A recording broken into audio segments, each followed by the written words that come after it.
Good morning. Very good morning. Good morning. Good morning. Good morning. Very good morning. Radhe Radhe Radhe Radhe जय श्री कृष्ण श्री जय श्री कृष्ण राधे राधे सीताराम सीताराम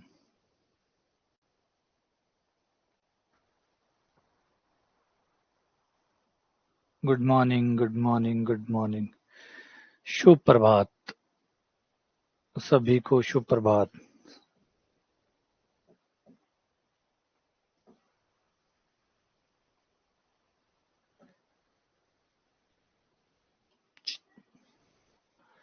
आ जाओ राधे राधे जय श्री कृष्ण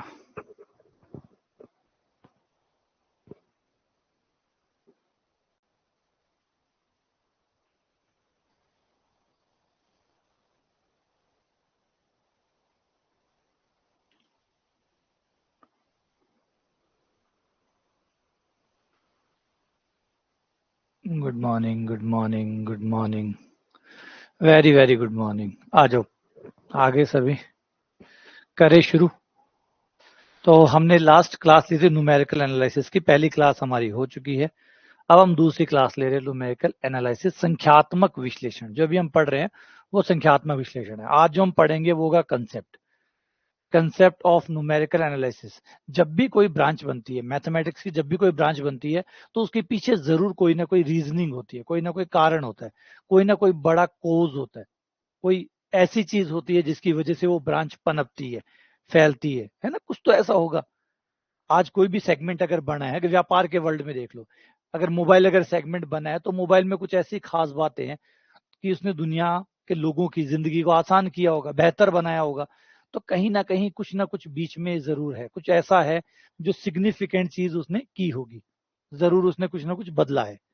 तो ऐसे ही गणित के अंदर है, जब भी कोई ब्रांच बनती है तो निश्चित तौर पर पीछे कोई बहुत बड़ा रीजन रहा होगा, बहुत बड़ा कारण रहा होगा, बहुत बड़ा कॉज रहा होगा, है ना। बिना कॉज के तो कोई चीज आगे बढ़ ही नहीं सकती, ये तो आप भी जानते हैं। मैं प्रोडक्ट बना सकता हूँ, मन मर्जी का कोई प्रोडक्ट बना सकता हूँ, लेकिन मार्केट उसे तभी एक्सेप्ट करेगा, मार्केट का मतलब दुनिया, दुनिया उसको तभी एक्सेप्ट करेगी जब उसका सिग्निफिकेंट होगा, जब वो सेंस रखेगा, जब वो लोगों की जिंदगी को बेहतर करेगा, जब वो किसी ना किसी तरीके से लोगों को कुछ ना कुछ पॉजिटिव इनपुट देगा। यही वो कारण है। तो सेम यही चीज जो है वो मैथमेटिक्स की ब्रांचों के ऊपर भी लागू होती है। जब भी कोई ब्रांच स्टार्ट हुई है, जब भी कोई ब्रांच बनी है, तो जरूर उसमें नींव के कुछ पत्थर जरूर रहे होंगे, कुछ बड़े कारण जरूर रहे होंगे जिससे वो ब्रांच तैयार हुई होगी। तो चलिए बात करते हैं आज इसकी जो मेन कंसेप्ट है उसको पकड़ने की कोशिश करते हैं। ध्यान दीजिएगा, बहुत इंपॉर्टेंट है। ये जो सारी बातें मैंने बताई है, इन सारी बातों का आधार क्या है उसके बारे में आज चर्चा करने वाले हैं। आधार को पकड़ लोगे तो हमेशा के लिए ब्रांच पकड़ में आ जाएगी। भाई हम ये ब्रांच क्यों खोल रहे हैं, क्यों ये दुकान खोल रहे हैं, और इस दुकान में क्या क्या मिलने वाला है, ये सारी बातें क्लियर हो जाएगी। तो पहली बात तो समझिए कि न्यूमेरिकल एनालिसिस जो है वो दो चीजों पर आधारित है। इसमें दो बड़ी चीजें जो आधारित है, दो बड़ी चीजें। फाउंडेशन ऑफ न्यूमेरिकल एनालिसिस,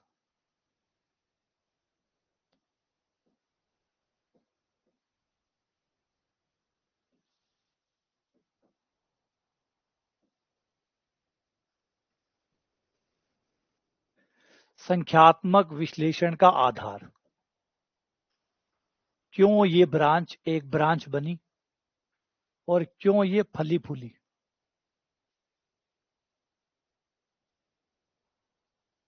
ये ब्रांच क्यों बनी और बनी, है ना। Foundation of numerical analysis. पहले इस बात को जरूर समझिए, सवाल नहीं कर रहा हूं मैं, अभी अभी सवाल स्टार्ट नहीं कर रहा हूं। अभी वो चीज बता रहा हूं जिससे दिमाग में आपके टिके और उम्र भर टिके, है ना। मरते दम तक आपको ये पता हो कि न्यूमेरिकल एनालिसिस मैंने क्यों पढ़ी थी, क्यों जरूरी थी न्यूमेरिकल एनालिसिस, ठीक है। और वो किस चीजों के आधार पर एक ब्रांच बने। तो दो बड़ी चीजें, पहला है इंटरपोलेशन। इंटरपोलेशन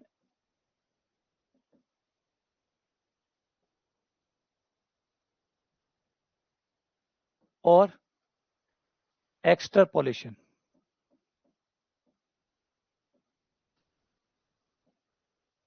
एक आधार तो ये रहा नंबर 1। नंबर 2 रहा था न्यूमेरिकल सॉल्यूशन, संख्यात्मक हल, अंतर्वेशन, बाह्यवेशन, और दूसरा था न्यूमेरिकल सॉल्यूशन। ये दो चीजों ने न्यूमेरिकल एनालिसिस को बनाया।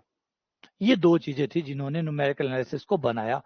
इनकी डिमांड थी, जितनी डिमांड होती है कोई चीज मार्केट में उतनी ही बिकती है। डिमांड एंड सप्लाई आप जानते ही हैं, डिमांड सप्लाई को प्रेशर करती है और सप्लाई मार्केट में आती है। तो मोटा मोटी डिमांड कि कितनी बड़ी डिमांड है। आज कोई भी बिजनेस है वो कितने करोड़ का है, वो इसलिए इतने करोड़ का है कि उसने डिमांड उतनी करोड़ की क्रिएट कर रखी है। ठीक है ना। तो सीधे सीधे डिमांड सप्लाई का रूल चलता है। कोई कोई दुकान अपने अंदर कितना सामान रखेगी, जितना सामान उसका बिकता होगा। ऑब्वियसली बात है। अगर ये तो नहीं हो सकता कि आपकी गली में कोई आके बड़ा सा शोरूम खोल दे, क्यों नहीं खोलता? बड़ा शोरूम क्यों नहीं खोलता? क्योंकि उतनी डिमांड नहीं है। डिमांड आएगी, वहीं आप बाजार में जाइए देखेंगे बड़े बड़े शोरूम खुले हुए हैं। आपकी गली में क्यों नहीं खोला, वहां पे क्यों खोला? तो सीधी सीधी बात है, जहां डिमांड है वहां सप्लाई है। डिमांड है वहां सप्लाई है। सप्लाई से डिमांड नहीं आती, डिमांड से सप्लाई आती है। तो सीधी सी कहानी यही जुड़ती है। यही गणित के साथ भी लागू होता है। ये तो सार्वभौमिक नियम है। डिमांड एंड सप्लाई तो सार्वभौमिक नियम है। ये तो कैसा नहीं कि कोई बिजनेस का रूल बोले इसको, ये बिजनेस का नहीं, ये जीवन का रूल है। डिमांड एंड सप्लाई ये आपके जीवन में भी यथावत चलता है। ठीक है। तो इंटरपोलेशन और एक्स्ट्रापोलेशन का मतलब हिंदी में होता है अंतर्वेशन और बाह्यवेशन।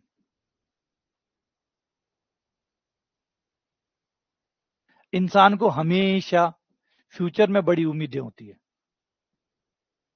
वो फ्यूचर को हमेशा जानना चाहता है। और ये बात इस बात को पुख्ता करती है कि अगर हम आज एस्ट्रोलॉजी को देखें तो एस्ट्रोलॉजी उतनी ही पुरानी ब्रांच है जितनी आपकी ज्योमेट्री है, ज्यामिति और एस्ट्रोलॉजी। अगर इनको उठा के देखें, एस्ट्रोलॉजी भी उतना ही पुराना विज्ञान है जितना पुराना ज्योमेट्री है। यानी लोगों की जानने की इच्छा, भविष्य को जानने की इच्छा हमेशा से तीव्र थी। वो सदियों से जानना चाहता था कि उसका फ्यूचर कैसा है। आज भी चाहे कोई किसी भी धर्म प्रांत किसी का भी कोई क्यों ना हो, हर किसी का इंटरेस्ट है इस बात में जानने में कि उसका भविष्य क्या होगा, उसके बच्चों का भविष्य क्या होगा। सही है। हर कोई, इससे कोई फर्क नहीं है कि वो किस धर्म का है, इससे कोई फर्क नहीं पड़ता वो किस पंथ का है, समुदाय का है, किस जाति का है, किस रंग का है, कोई भी हो। चाहे आज अमेरिकन से ले लीजिए, चाहे यूरोपियन ले लीजिए, चाहे रशियन ले लीजिए, चाहे एशियंस ले लीजिए, कोई व्यक्ति ऐसा होगा जो इस बात में इंटरेस्टेड नहीं है ये जानने में कि फ्यूचर में क्या होने वाला है ना। सब कोई जानना चाहता है, हर कोई जानना चाहता है। तो अंतर्वेशन और बाह्यवेशन हमेशा से हमारा एक अभिन्न अंग रहे, जिसमें हम हमेशा जानना चाहते हैं अंदर के आंकड़े और बाहर के आंकड़े। मतलब अगर हमारे पास कुछ सेट हो, कुछ जानकारियां हो, तो उस जानकारियों के अंदर जो छुपी हुई जानकारियां हैं वो हम निकालना चाहते हैं। ये कुछ जानकारियां और छुपी हुई जानकारियां का क्या मतलब है? जैसे मैं अपना पूरा अतीत जानता हूं। अब मैं अपना अतीत जानता हूं, अतीत क्या है? मेरा डेटा कलेक्शन है। अतीत क्या है? मेरा डेटा कलेक्शन है। इस तारीख को ये हुआ था, इस तारीख को मैं जन्म हुआ था, इस तारीख को मेरी ये नौकरी लगी थी, इस तारीख को ये हुआ था, है ना। वो डेटा कलेक्शन है मेरे पास।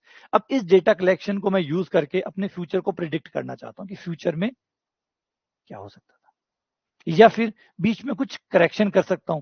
ये जानना चाहता हूं कि जब मैं 20 साल का था, अगर मैंने उस समय कंप्यूटर साइंस को आगे बढ़ाया होता तो क्या रहता।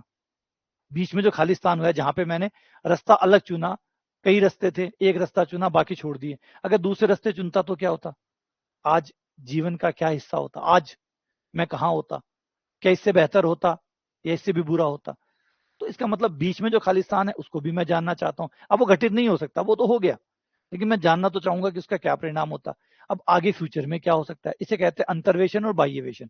अंतर्वेशन जो बीच वाले आंकड़ों पे आप कुछ जानना चाहते हैं, बीच वाले जो खालिस्तान है आपके, आंकड़ों में भी खालिस्तान होता है, आंकड़ों के बीच में भी खालिस्तान होता है। जैसे जनसंख्या वाला एग्जाम्पल लीजिए, बेस्ट एग्जाम्पल है, समझने में बहुत आसानी होती है कि अगर आप भारत की जनसंख्या का काउंटिंग का बात करें तो हमारे पास हर 10 साल में जनसंख्या प्राप्त होती है। हर 10-10 सालों में हम काउंटिंग करते हैं जनसंख्या की। तो 10-10 सालों में यानी आपके पास जो भी जनसंख्या के आंकड़े होंगे वो यूं होंगे 1950, 1960, 1970, 1980, 1990, सन 2000, 2010, 2020 ऐसे डेटा होंगे। यानी आपके पास 70 सालों में सिर्फ 7 डेटा होंगे। 70 सालों में आपके पास 7 डेटा होंगे, क्योंकि अगर आपने 2020 में काउंटिंग कराई है तो वो 2020 की जनसंख्या है, वो 2010 की जनसंख्या है, 2009 की तो नहीं है, 2008 की तो नहीं है, 2007 की तो नहीं है, 2006 की तो नहीं है, 2005 की तो नहीं है।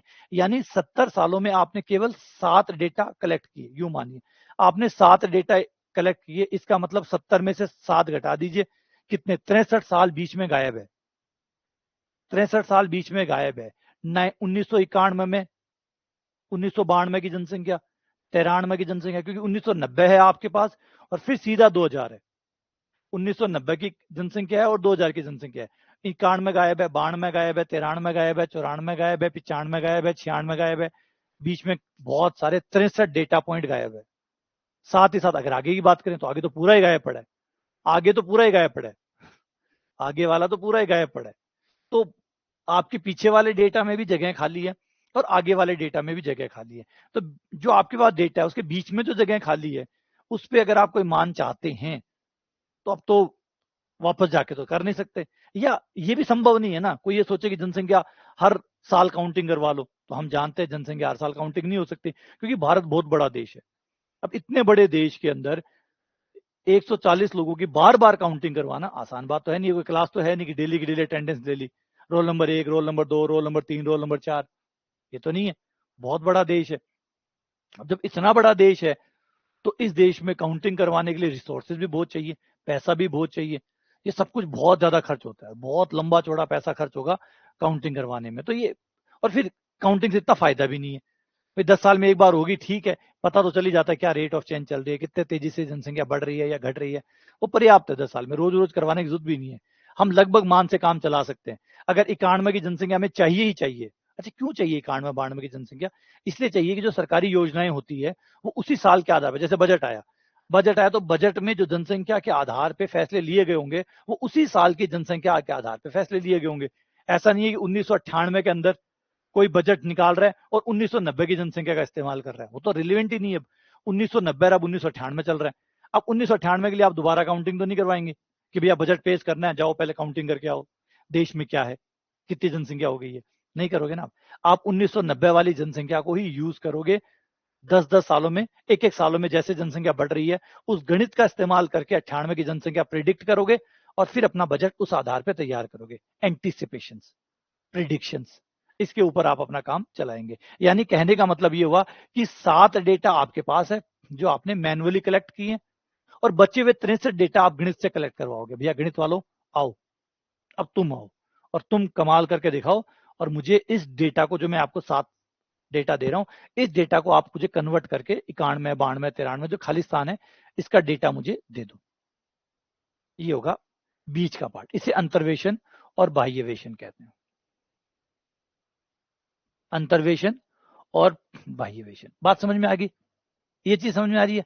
अंतर्वेशन बाह्यवेशन क्या है? और याद रखिए, इसे यूं मत जोड़िएगा कि मैं जनसंख्या का एग्जांपल ले रहा हूं तो जनसंख्या की बात कर रहा हूं, नहीं, ये हर जगह है। हर जगह है ये। आप चाहे चलिए मौसम विभाग में आ जाइए, भूकंप है, भूकंप के डेटा क्यों कलेक्ट करते हैं हम लोग? इसीलिए कलेक्ट करते हैं कि हम देख सकें। हम बाढ़ के डेटा कलेक्ट करते हैं। हर भौतिक घटना जो होती है उसके डेटा कलेक्ट हो रहे हैं। जब से हम समझदार हुए हैं, जब से हम सिविलाइज्ड हुए हैं, तब से हमने सबके डेटा कलेक्ट किए। आज हमारे पास, आज हम नहीं बताते क्या, गर्मी ने 30 सालों का रिकॉर्ड तोड़ दिया, गर्मी ने 40 सालों का रिकॉर्ड तोड़ दिया। इसका मतलब 40 साल के रिकॉर्ड है हमारे पास, तभी तो कंपेयर करके बता पा रहे। तभी तो कंपेयर करके बता पा रहा हूँ कि 40 साल का रिकॉर्ड टूट गया। वरना मैं कैसे बता सकता था कि 40 साल का रिकॉर्ड टूट गया? अगर मेरे पास डेटा नहीं होते तो मैं कैसे बताता कि 40 साल के पहले का रिकॉर्ड टूट गया? इसका मतलब है डेटा कलेक्ट हो रहा है, कंटिन्यू हो रहा है, हर चीज का डेटा कलेक्ट हो रहा है। जनसंख्या में जो बदलाव हो रहा है उसका भी हो रहा है। गेहूं किस तरीके से पैदावार हो रही है उसका रिकॉर्ड भी मेंटेन हो रहा है। हमारी फसल, हमारी जमीन, हर चीज का हम डेटा कलेक्ट करते हैं। इवन हमारी कारें कितनी बिक रही है, हर महीने कितनी बिक रही है, उसका डेटा भी हम लगातार कलेक्ट कर रहे हैं। तो डेटा कलेक्शन तो कंटिन्यू है, लगातार है। लेकिन फिर मैंने वही समझाऊं कि डेटा आप कितना भी कलेक्ट कर लो, बीच में खाली जगह होगी ही होगी। बीच में खाली जगह होगी ही होगी। क्यों? क्योंकि पर डे आप डेटा कलेक्ट नहीं कर सकते। आपको कुछ भी करिए, चाहे आप ईयरली कर ले, जैसे इनकम टैक्स को ले लीजिए, कोई व्यक्ति एक साल में कितना कमाता है भारत सरकार के पास उसका रिकॉर्ड तो है, लेकिन हर महीने कितना कमाता है इसका रिकॉर्ड है नहीं, क्योंकि पर डे फिर अभी ये चीजें नहीं है, ये हो भी नहीं सकती, क्योंकि हर दिन आप डेटा कलेक्ट नहीं कर सकते। तो अब जो बीच में डेटा बचे हैं उनकी जगह उनका मान निकालना, प्लस आगे का जो डेटा है उसका मान निकालना। मान लीजिए जैसे कोई व्यक्ति इनकम टैक्स का एग्जाम ले, इनकम टैक्स भी लगातार कैलकुलेट करता है कि भाई वो आदमी सन 2015 मत्ता कमाया, 16 मत्ता कमाया, 17 मत्ता कमाया, 18 मत्ता कमाया, 19 मत्ता कमाया, 20 मत्ता कमाया, 21 में, 22 में, 23 में, 24 में, इको मतलब 25 में इतना तो कमाई सी। अब इससे क्या होता है, इससे आपको इनकम टैक्स डिपार्टमेंट को ये पता चलता है कि इस बार हमारा इनकम टैक्स इतना कैलकुलेट हो जाएगा। वो सरकार को बताता है कि देखो जो हमारे पास डेटा पड़ा है लोगों का, जो टैक्स पेयर है उनका जो डेटा पड़ा है वो बता रहा है कि इस साल हमारा इतना इनकम टैक्स तो आ ही जाएगा, अब इतना कलेक्शन हमारा है। और बजट में आप सुनते भी होंगे, बजट में वो बताते भी हैं कि हमारा इतना इनपुट आने की उम्मीद है और इतना हमारा बाहर जाने की उम्मीद है। ये सब कुछ कैलकुलेट किया जाता है। तो ये सब कुछ होता किस वजह से? डेटा की वजह से। तो दो चीजें इंपॉर्टेंट हो गई, डेटा प्लस मैथमेटिक्स। डेटा तो वो जगह है जहां पे आपने कलेक्शन किए हैं, और मैथ्स वो जगह है जो बीच में खानों को भरेगी, जो खालिस्तान है उनको भरने का काम मैथ्स करेगी। तो ये मैथ्स कौन सी है जो खालिस्तान को भर सकती है? इसी का नाम न्यूमेरिकल एनालिसिस है। न्यूमेरिकल एनालिसिस का मकसद यही है कि उन खाली जगह को भरना, उन खाली जगह को भरना यूजिंग मैथमेटिक्स। ये ब्रांच का पहला उद्देश्य हो गया, फर्स्ट, पहला। तो हम जब पढ़ेंगे तो दो भागों में पढ़ेंगे। पहला भाग यही होगा, इंटरपोलेशन और एक्सट्रापोलेशन। कैसे हम बीच वाले डेटा जो गायब है और जो आगे के डेटा है उनका कैसे पता करें। ठीक है, ये रुचिकर भी है, बहुत रुचिकर है, क्योंकि ये हर कोई जानना भी चाहता है। अगला आ जाते हैं सेकंड पार्ट के ऊपर। सेकंड पार्ट उससे भी ज्यादा इंटरेस्टिंग है। ये वैसे मैथमेटिक्स और साइंटिफिक ज्यादा है, ये मैथमेटिक्स और साइंटिफिक ज्यादा है। एक दो प्रकार के सॉल्यूशन होते हैं। एक सॉल्यूशन होता है जिसको कहते हैं एग्जैक्ट सॉल्यूशन।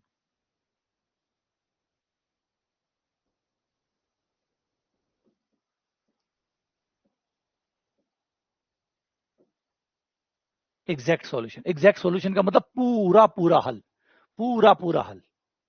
एक होता है न्यूमेरिकल सॉल्यूशन। न्यूमेरिकल सॉल्यूशन में आप सॉल्यूशन को, जो भी आप आंसर लेते हैं उससे एग्जैक्ट होने की जरूरत नहीं करती। आप सोचते हो कि ठीक है यार, अभी यहाँ पे कितना एग्जैक्ट होने की जरूरत है।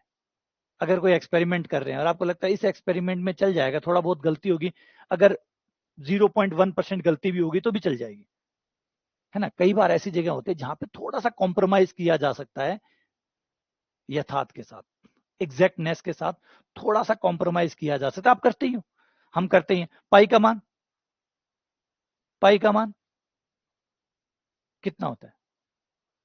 √2 का मान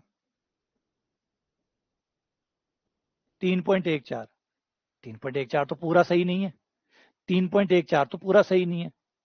और पूरा सही मान पाई का आप बोल ही नहीं सकते, आपको सिर्फ पाई बोलना पड़ेगा। पूरा सही मान आप बोल ही नहीं सकते। आपने अगर 3.14 बोला तो ये भी त्रुटिपूर्ण तो है, ठीक है, 99.9% सही हो सकता है, पूरा सही तो नहीं है। क्योंकि पूरा सही तो ये होगा थोड़ा सा और सही, मैं अगर और एक लिख दूं तो ये थोड़ा और सही हो जाएगा। 3.141 ये ज्यादा सही है, पिछले वाले से ज्यादा सही था।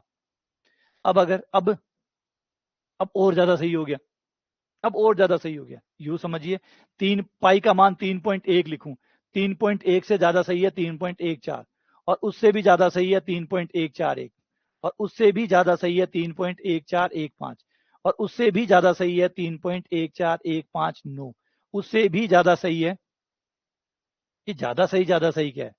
इसका मतलब है ये सारे के सारे में गलतियां है, त्रुटियां है, सबके सब में त्रुटियां है। कोई भी परफेक्ट वैल्यू नहीं है, एग्जैक्ट वैल्यू नहीं है, सब में त्रुटियां हैं। हाँ ठीक है, इसमें थोड़ी ज्यादा है, इसमें थोड़ी कम है, इसमें थोड़ी और कम है, इसमें थोड़ी और कम है, थोड़ी और कम है। तो गलतियां स्वाभाविक है, ये होती है, चल जाती है। अगर हमारे कैलकुलेशन की बात करें तो उसमें 3.14 परफेक्ट है, चल जाता है। तो कई बार हम गलतियां कर लेते हैं, एग्जैक्ट सॉल्यूशन की जरूरत नहीं पड़ती, एग्जैक्ट सॉल्यूशन की जरूरत नहीं पड़ती, एग्जैक्ट के साथ थोड़ा सा कॉम्प्रोमाइज कर सकते हैं, थोड़ा सा कॉम्प्रोमाइज कर सकते हैं। अब यही चीज हमें एक सुपर पावर देती है। अगर आपने एग्जैक्टनेस को छोड़ दिया कि मुझे पूरा मान नहीं चाहिए, मुझे थोड़ा बहुत त्रुटिपूर्ण चल जाएगा, इतना कहते ही चमत्कार होना शुरू हो जाते हैं। गणित के कई सॉल्यूशन ऐसे हैं जिसको आप हल नहीं कर सकते, जिनको आप हल नहीं कर सकते, ठीक है, जिनको आप हल नहीं कर सकते। हमारा एक थ्योरी है जिसे कहते हैं आबेल इम्पॉसिबिलिटी थ्योरम।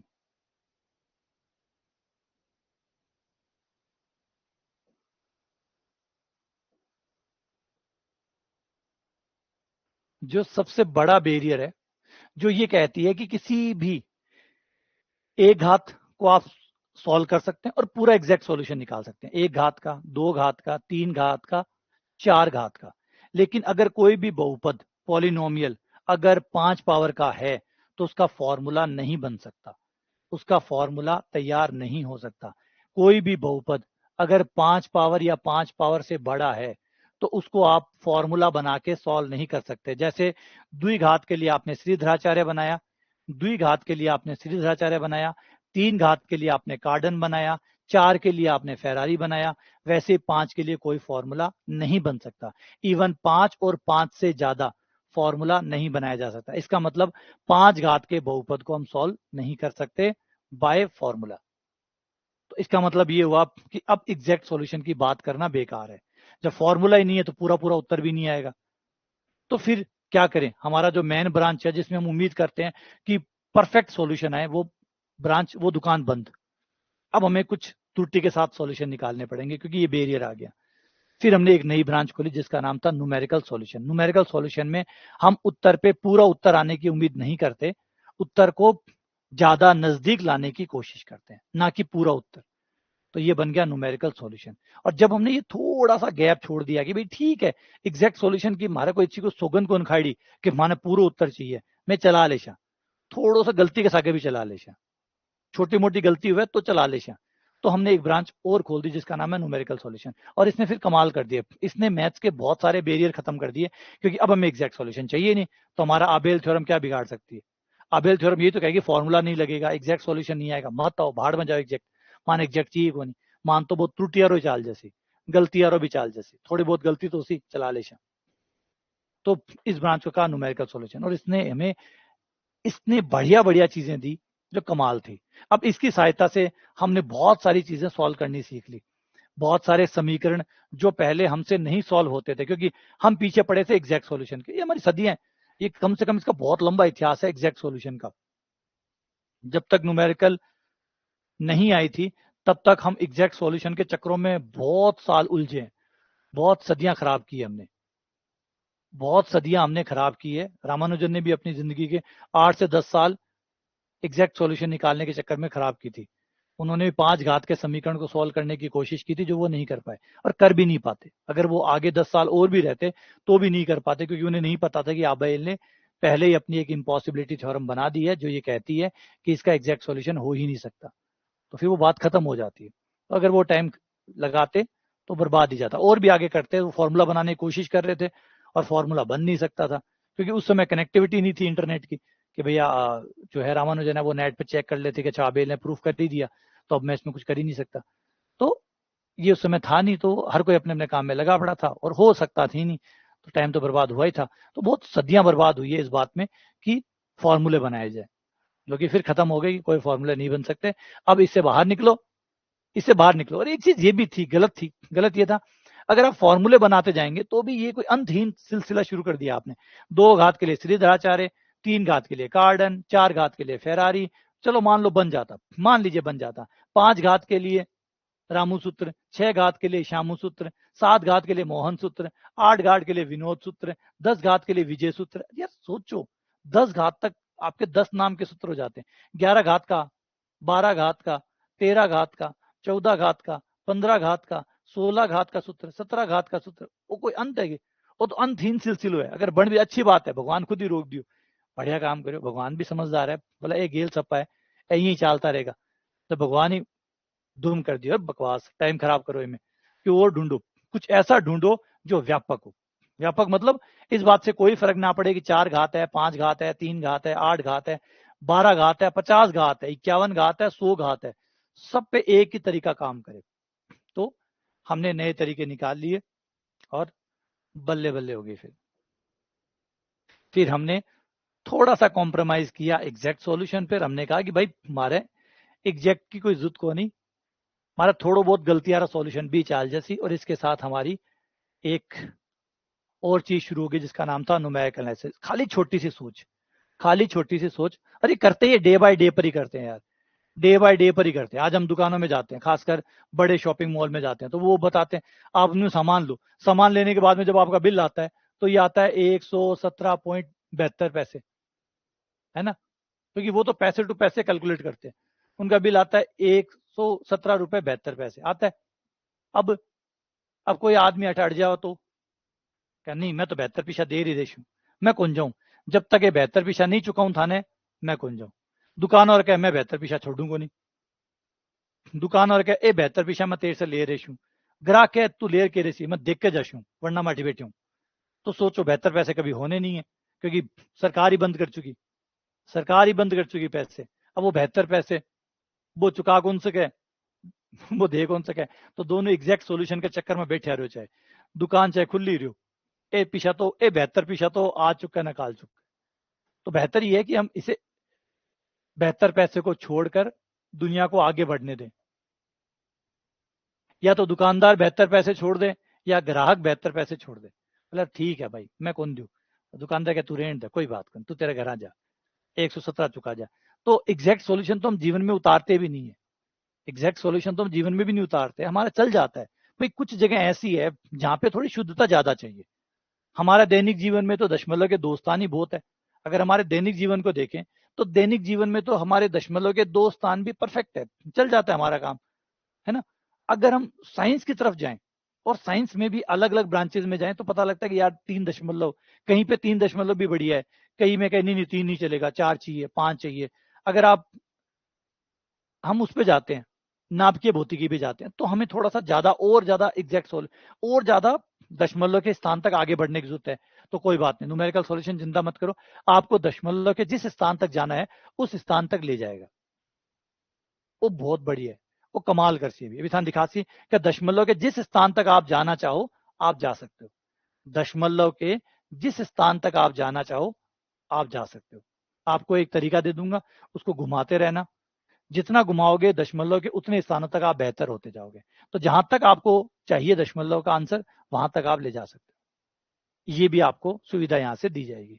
तो ये बड़ा पार्ट है। तो न्यूमेरिकल सॉल्यूशन काम आती है ऐसे अवकलन करने में जो हमारे साधारण तरीके से, जो हमारा बेसिक तरीका है उससे अवकलन ना हो सके, उनका अवकलन करना, अवकल समीकरण को सॉल्व करना, समाकलन करना, वो जो हमारे परंपरागत तरीके यानी क्लासिकल कन्वेंशनल जो तरीके हमारे चलते आ रहे हैं, वो तरीके जब फेल हो जाते हैं, जब काम नहीं करते हैं, उपयोगी नहीं रहते हैं, तो फिर हम न्यूमेरिकल को बुलाते हैं कि भैया छोड़, एग्जैक्ट छोड़ दियो, माने तो राउंड फिगर में उत्तर बता दे, लगभग बता दे, मैं चला ले जा।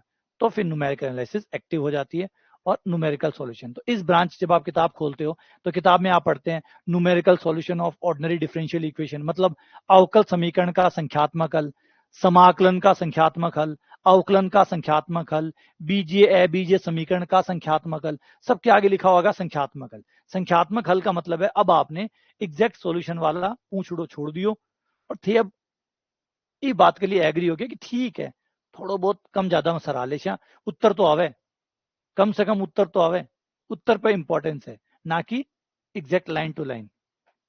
तो ये दो चीजें हैं जिसने इस ब्रांच को संभाला और इस ब्रांच को इतना फलने फूलने दिया, दोनों ही इंपॉर्टेंट थे, दोनों के दोनों ही इंपॉर्टेंट चीजें थी। तो ब्रांच ग्रो करती गई, ये चीज तो मैंने बताई दी। ये तो इसका तो क्या कहना, इसका तो इंपॉर्टेंस इससे बेहतर क्या होता होगा। और इसका, है ना। अब यहाँ पे थोड़ा सा एक ध्यान और रखना, जो सांख्यिकी है, सांख्यिकी इससे अलग है।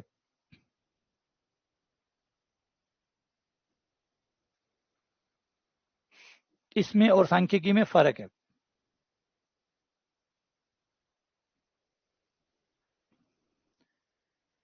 सांख्यिकी में क्या होता है, सांख्यिकी में होता है study of data, study of data, जो डेटा ऑलरेडी अवेलेबल, आप प्रिडिक्शन विडिक्शन नहीं करते। सांख्यिकी में आप कोई प्रिडिक्शन नहीं करते, सांख्यिकी में सिर्फ आप जो डेटा है उस डेटा को एनालाइज करते हैं, विश्लेषण करते हैं।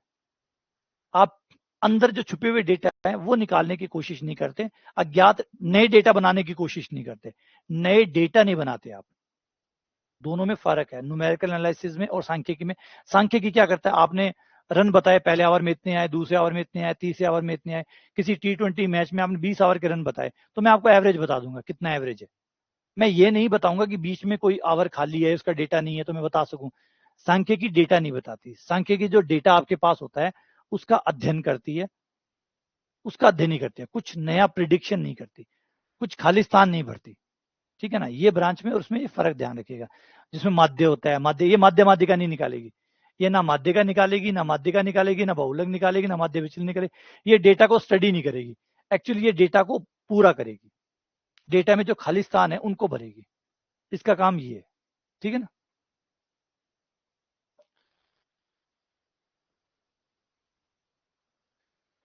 ठीक है, बढ़े आगे।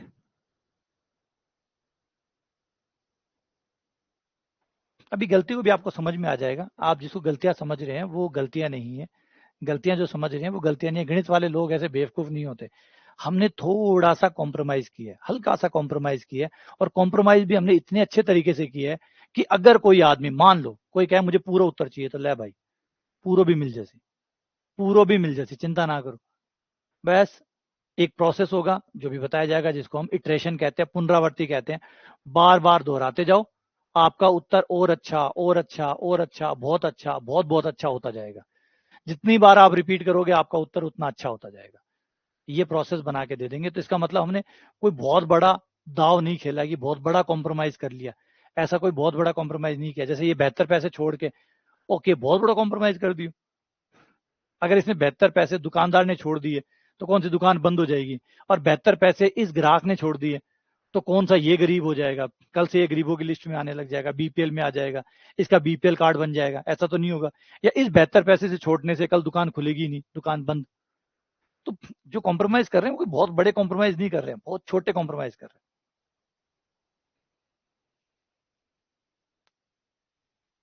ठीक है, तो सबसे पहले शुरू करते हैं इंटरपोलेशन को। पहले ये पढ़ेंगे, पहला हिस्सा इसी का है, यही चलेगा, लंबा चलेगा ये। फिर ये खत्म होने के बाद में ये चलेगा। तो यहाँ देख सकते हो जो कल सिलेबस दिखाया था, उस सिलेबस में ये शुरुआत वाले खाने यहाँ तक, 1 2 3 4 5, ये जो पहले 5 है ये सारे इंटरपोलेशन के। 1 2 3 4 5, ये पहले 5 इसी चीज के है। और यहाँ पे खत्म होने के बाद फिर शुरू होते हैं ये वाले न्यूमेरिकल डिफरेंशिएशन। देखो डिफरेंशिएशन ही बोला, न्यूमेरिकल डिफरेंशिएशन, क्योंकि न्यूमेरिकल डिफरेंशिएशन में क्या डिफरेंशिएशन करोगे आप, अवकलन करोगे, लेकिन न्यूमेरिकल टाइप से। ये न्यूमेरिकल टाइप क्या है वो मैं बता चुका, थोड़ा बहुत एडजस्टमेंट वाला। न्यूमेरिकल इंटीग्रेशन अभी जैसे पढ़ेंगे तो क्लियर हो जाएगा आपको कि कहाँ एडजस्टमेंट हम कहाँ कर रहे हैं, कहाँ कॉम्प्रोमाइज कर रहे हैं, क्यों इसको डिफरेंशिएशन ना कह के न्यूमेरिकल डिफरेंशिएशन क्यों कह रहे हैं, इंटीग्रेशन को न्यूमेरिकल इंटीग्रेशन क्यों कह रहे हैं। ये बारीक अंतर वही है जब आपने थोड़ा सा एग्जैक्टनेस के साथ कॉम्प्रोमाइज कर लिया। थोड़ा बहुत में चाल जी, थोड़ी गलतियां और भी चाल जी जगह है मेरे को। तो इन सब के साथ न्यूमेरिकल वर्ड दिखेगा। छठा, सातवां, आठवां numerical solution of algebraic and transcendental, यहाँ पे भी न्यूमेरिकल। तो पहले 5 इंटरपोलेशन के और अगले 3 न्यूमेरिकल सॉल्यूशन के। तो यानी दोनों में हम ये चीजें पढ़ने वाले हैं। तो आ कहानी समझ में आ गई। अब आ जी।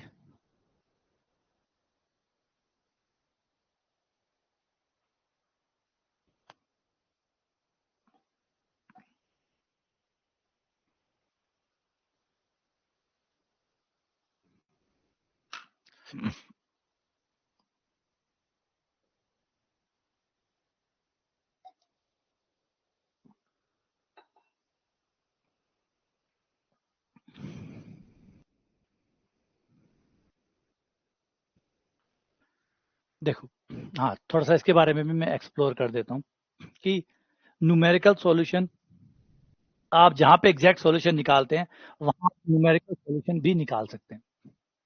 ठीक है, दोनों, जहाँ जिन सवालों का आप एग्जैक्ट सॉल्यूशन करते हैं, यथार्थ हल निकालते हैं, उन सब का आप न्यूमेरिकल सॉल्यूशन भी निकाल सकते हैं।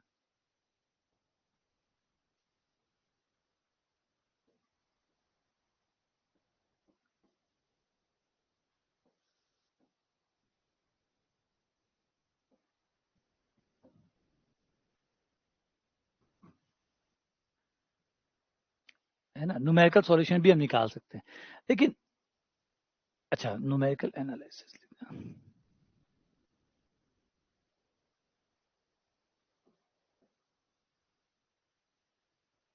एक्चुअली न्यूमेरिकल सॉल्यूशन हम निकाल सकते हैं, लेकिन एक बड़ी प्रॉब्लम ये होती है एज ए गणितज्ञ, एज ए मैथमेटिशियन के पॉइंट ऑफ व्यू से देखो, जो प्योर मैथ्स वाले लोग होते हैं, जो सही में मैथमेटिशियन होते हैं, उनको कभी भी ये नहीं भाता, उनको ये जुगाड़, उनको लगता है कि ये जुगाड़ है, ये जुगाड़ है, ये इंजीनियरिंग वालों के लिए अच्छा है, या कहीं आप स्टक हो गए हैं, कहीं फंस गए हैं और आपको जरूरी है सॉल्यूशन निकालना, तो आप इसको यूज करिए, लेकिन जो इसमें मजा है वो कभी भी इसमें नहीं है, इसमें आनंद नहीं है। एग्जाम्पल के लिए जो अंडर रूट 2 है और जो 1.414 है, आप फीलिंग करके देखो, क्या 1.41 में वो मजा है जो अंडर रूट 2 में, जो अंडर रूट 2 में मजा है क्या वो 1.41 में है?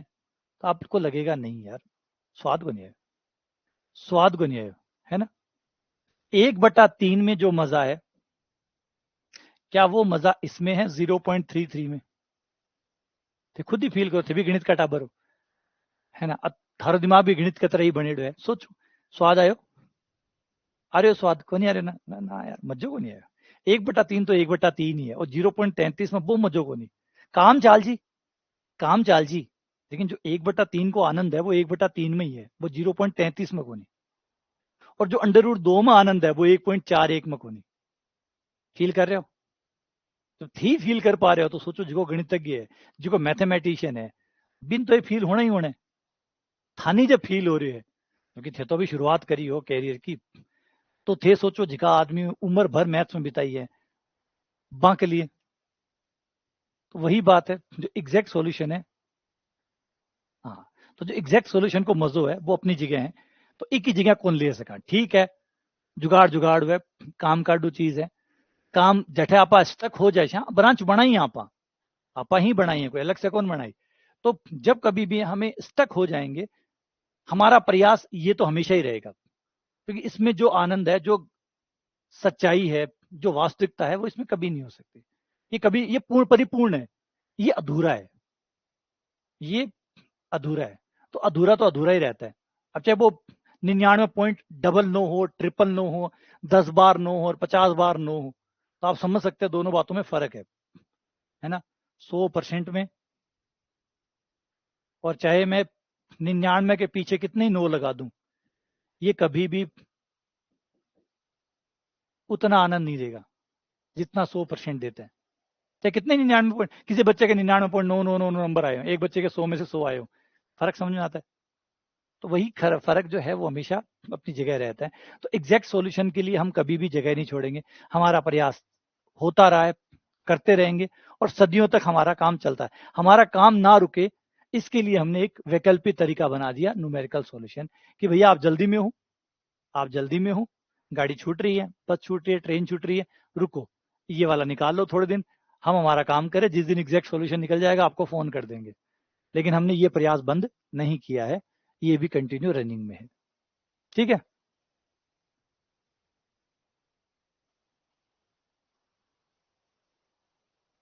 अभी हम समझने को नहीं आ रहे, चलो आ जाओ, थे भाई, इन दोनों में क्या फर्क है, इन दोनों में देखो ओ फर्क है, अगर इन्हें मैं बोलूं x बराबर अंडर रूट 2, और एक का भाई ने लियो 1.41 ने, अब देखो स्क्वायर करो, स्क्वायर करता नहीं था, डिफरेंस नजर आ जैसे,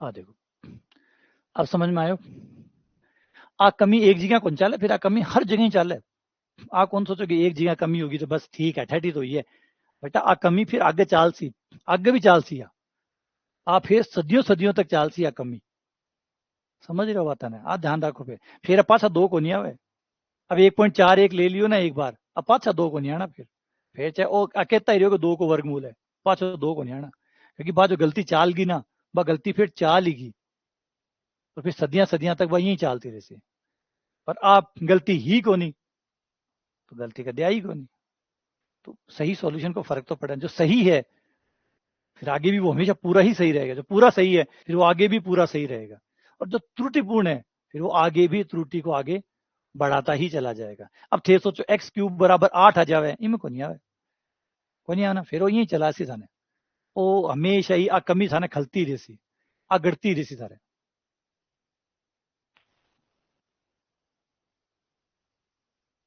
ठीक है ना। तो समझना की बात कि क्यूब एग्जैक्ट सॉल्यूशन कितना इंपॉर्टेंस है, न्यूमेरिकल सॉल्यूशन की क्या इंपॉर्टेंस है। दोनों अपनी जगह सही है, दोनों अपना एक दूसरे का पूरक है। भाई ये नहीं हो तो ये काम में ले लो आप, और जब ये बन जाए तो इसकी जगह वापस इसको काम में ले लो। अभी तक हमारा काम ना रुके, खासकर हमारी इंजीनियरिंग का, तो इंजीनियरिंग वालों के लिए ये बेस्ट ब्रांच रहती है। इसलिए जो इंजीनियरिंग करता है उसको न्यूमेरिकल एनालिसिस भी पढ़ाई जाती है, और पढ़ाने के पीछे कारण ये होता है कि काम ना रुके, है ना, कुल मिलाकर हुए काम ना रुके, काम नहीं रुकेगा। चलो पहला से शुरू करते हैं, खाता खोलना, अंतर्वेशन का।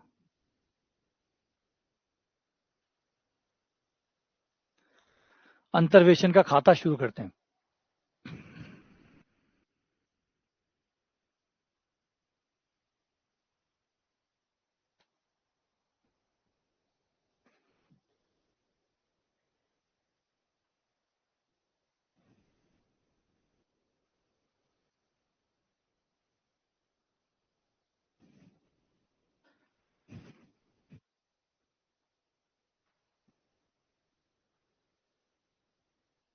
शुरू करते हैं अंतर्वेशन से। अंतर्वेशन, बाह्यवेशन, इंटरपोलेशन, एक्सपोलेशन।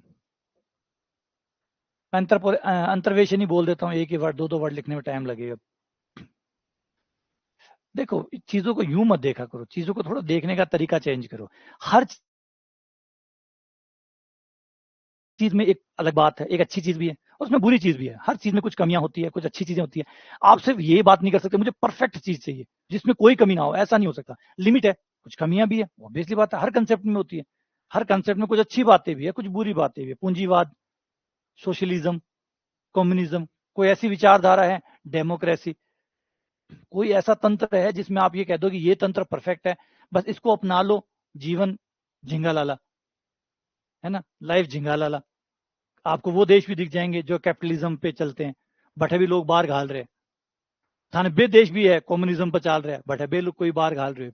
कोई सोशलिस्ट कंट्री है, बटे भी लोग बाहर घाल रहे। तो सहज क्या लोग हो हाय तो बतो मच रही है।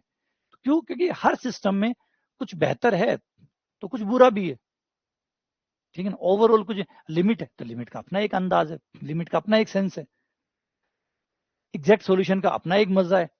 लेकिन उसमें कुछ कमियां भी है। अब एग्जैक्ट सॉल्यूशन में कमियां नहीं है क्या? बिल्कुल कमी है। वो बहुत ज्यादा टाइम खाता है।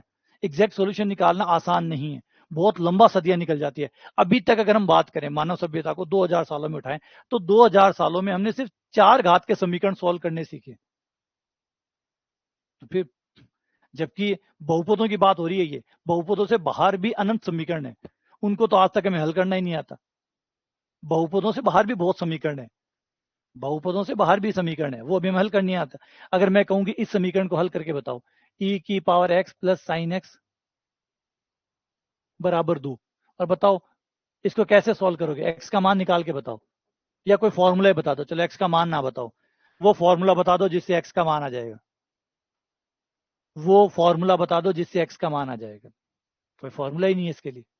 इसके लिए 2000 साल का इतिहास हमारे पास है और उसमें अभी तक हमारे पास फॉर्मूला नहीं है इसको सॉल्व करने का। चलो फॉर्मूला छोड़ो, मेथड बता दो, मेथड भी नहीं है। तो दिक्कत ये है कि हर चीज में कुछ ना कुछ कमियां हैं, है ना, हर चीज में एग्जैक्ट की भी कमी है, क्योंकि एग्जैक्ट बहुत स्लो है। सदियां लग जाती है किसी चीज को एग्जैक्टली सॉल्व करने में, 100 साल, 150 साल लग जाते हैं। अगर आप देखिए द्विघात के बाद में त्रिघात को देखिए, त्रिघात को सॉल्व करने के अंदर कम से कम हमने शायद 800-900 साल खर्च किए, तब जाके हम त्रिघात समीकरण को सॉल्व करना सीखे।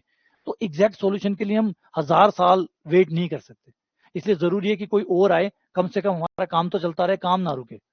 हम ये इंतजार नहीं कर सकते कि एक 5 घातीय समीकरण जो है वो कोई आकर सोल्व करेगा और हम 1000 साल बैठे हैं। कोई बात नहीं बेटा, तुम करो, तुम करो, कोई दिक्कत नहीं है। आज जो बिल्डिंग है आ मैं बाद में बना ले, 1000 साल बाद थे काम करो, 5वीं घात को सोल्यूशन बना ले, फिर आप चालू कर दे। तो एग्जैक्ट का अपना अलग मजा है, इसका अपना अलग मजा है, लेकिन दोनों के अपने अपने अच्छी बातें भी है। तो वही चीज होती है, आप अच्छी चीज के साथ जाते हैं। है ना। चलो वापस अंतर्वेशन पे आते हैं। अब अंतर्वेशन का विज्ञान क्या है, ध्यान से सुन लीजिए, विज्ञान ध्यान से समझ लीजिए कि विज्ञान ही सबसे इंपॉर्टेंट है। क्या है थ्योरी, थ्योरी क्या है अंतर्वेशन।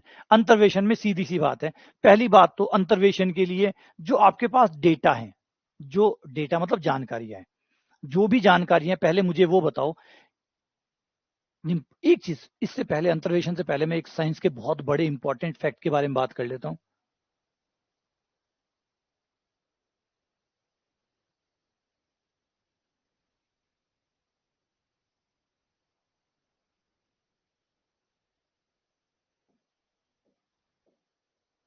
हमारा साइंस का सबसे बड़ा rule, everything bound with rules, बहुत जरूरी चीज है, इस बात को पकड़ लेना पहले। हमारी पूरी गणित, पूरा विज्ञान इस बात पे काम करता है कि हर चीज नियमों से चलती है, नियमों से। अगर ईश्वर भी है तो वो नियम बना के आराम कर रहे हैं, नियम बना दिए, हर चीज जो भी हो रही है वो नियमों से हो रही है। अगर चीजों नियमों से नहीं हो रही तो फिर गणित और विज्ञान सब बेकार है, सब अर्थहीन है। क्योंकि हम जो पढ़ रहे हैं, हम तो नियमों से पढ़ रहे हैं, हम जो फ्यूचर बताएंगे वो नियमों से बताएंगे। अब नियम चल ही नहीं रहे तो फिर तो आप कुछ भी बना दो, क्या फल है, वो तो गलत साबित हो जाएगा। जैसे क्रिकेट का मैच होता है, क्रिकेट के मैच, जब भी कोई मैच शुरू होता है पहले से आईसीसी जो है वो रूल बना देती है, भाई ये क्रिकेट मैच के ये रूल रहेंगे, और उस रूल से गेम खेला जाता है, यही होता है। अब सोचो आईसीसी अगर बीच में जाके कह दे नहीं अब से रूल चेंज, ये जो उड़ता हुआ जाएगा ये आउट होगा, उड़ता हुआ जाएगा ये आउट होगा, और जो कैच पकड़ेगा वो 6 माना जाएगा, ऐसा थोड़ी हो सकता है। फिर तो पूरा खेल खेलने का मतलब ही नहीं बनता। आप ट्रेनिंग करते हैं, आप तैयारियां करते हैं, आप प्लानिंग बनाते हैं, किस बात की, क्योंकि आपको ये पता है कि गेम के रूल फिक्स है, गेम के रूल फिक्स है और उन रूल के अंतर्गत हमें खेलना है। लेकिन अगर रूल वेरिएबल होते रहे तो आप बॉलिंग करा रहे हो विकेट उखाड़ने की, बाद में आपको पता चले कि विकेट को उखाड़ने पे 6 रन माने जाएंगे, अब आपकी ट्रेनिंग सारी बेकार, क्योंकि आपने ट्रेनिंग की थी इस बात की कि कैसे मैं उसको बोल्ड करूं, और अब आके पता चला कि जो बोल्ड करवाएगा वो 6 रन माना जाएगा। अरे यार मेरी ट्रेनिंग बेकार हो गई सारी। तो जो भी ट्रेनिंग कर रहा है उसको एक बात पे विश्वास है कि जो भी गेम खेला जाएगा वो रूल्स पे खेला जाएगा, और रूल्स को कोई नहीं तोड़ सकता, कोई भी नहीं तोड़ सकता। गेम इक्वल्स टू रूल्स, और रूल्स फिक्स रूल। गेम खत्म होने के बाद आप रूल चेंज कर लीजिए कि भाई अगली बार से जो मैच होगा उसमें ये रूल रहेंगे, कोई दिक्कत नहीं है, लेकिन उस समय जो मैच खेला जा रहा है उसके रूल फिक्स होंगे, ताकि बाकी लोग उस हिसाब से अपने आपको ट्रेन कर सके। तो फिजिक्स हो चाहे मैथ्स हो चाहे कोई और ब्रांच हो साइंस की, उसका सीधा काम है कि हम ये मानते हैं हर चीज रूल से जुड़ी हुई है, नियम है, हर चीज नियमों से जुड़ी हुई है। कोई भी जादूगरी यहाँ नहीं है, यहाँ कोई भी ईश्वर नहीं है जो अपनी मर्जी से कुछ भी चेंज कर देता है, नहीं। एक फिक्स सेट है जिसपे सब कुछ चलता रहता है, हर चीज के पीछे कोई ना कोई रूल है, कॉज एंड इफेक्ट।